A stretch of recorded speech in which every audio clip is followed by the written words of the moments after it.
ஒரு காலத்தில் டீமில் சான்ஸே கிடைக்காம பெஞ்சில் உட்காந்த பிளேயர் இன்னைக்கு பிளேயர் ஆஃப் த டோர்னமெண்ட் அவார்டே வாங்கியிருக்காரு.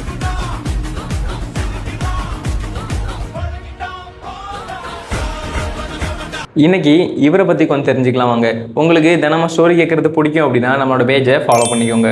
கேரளம்ல ஒரு சாதாரண குடும்பத்தில் பிறந்தவர் தான் சஞ்சு சாம்சன். அப்பா ஒரு போலீஸ் ஆஃபீஸர். சஞ்சுக்கு சின்ன வயசுல இருந்தே கிரிக்கெட் மேல ஒரு காதல். அவரோட திறமையால அவர் கேரளா கிரிக்கெட் டீம்ல விளையாட சான்ஸ் கிடைக்குது. அந்த டைம்ல அவருடைய பேட்டிங் ஸ்கில் எல்லாருமே இம்ப்ரெஸ் பண்ணுது. அதுக்கப்புறம் 2013 ஐபிஎல்ல ராஜஸ்தான் ராயல்ஸ்க்காக டெபியூட் ஆகுறாரு.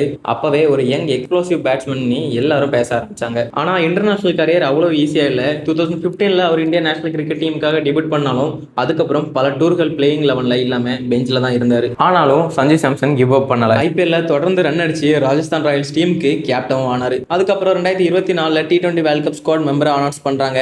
ஆனா அப்பவும் பிளேயிங் லெவன்ல சான்ஸ் கிடைக்காம வெளியே தான் இருந்தாரு. ஆனாலும் அந்த டிசப்பாயின்மெண்ட்டை மோட்டிவேஷனை மாத்தி தொடர்ந்து ஹார்ட் ஒர்க் பண்ணாரு.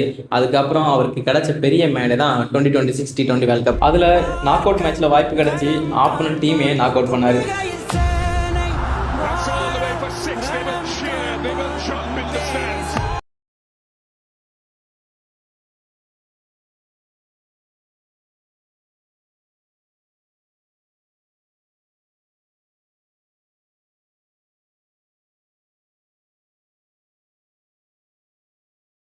அதுக்கு அடுத்த மேட்சான செமிஃபைனல்லையும் செம்மையாக விளையாடி இந்தியாவை ஃபைனலுக்கு கூட்டிகிட்டு போனார். அதே ஆட்டத்தை ஃபைனல்லையும் ஆடி வின் பண்ணி கொடுத்து பெஞ்சில் இருந்தவர் இன்னைக்கு பிளேயர் ஆஃப் த டோர்னமெண்ட் அவார்டையே வாங்கியிருக்காரு. கஷ்டம் வரதான் செய்யும். அதெல்லாம் தாண்டி உங்களோட கோலுக்காக நீங்கள் ஓடிக்கிட்டே இருங்க. ஒரு நாள் இல்லைனா ஒரு நாள் கண்டிப்பாக நீங்கள் ஜெயிப்பீங்க. நாளைக்கு இன்னொரு ஸ்டோரியில் பார்க்கலாம்.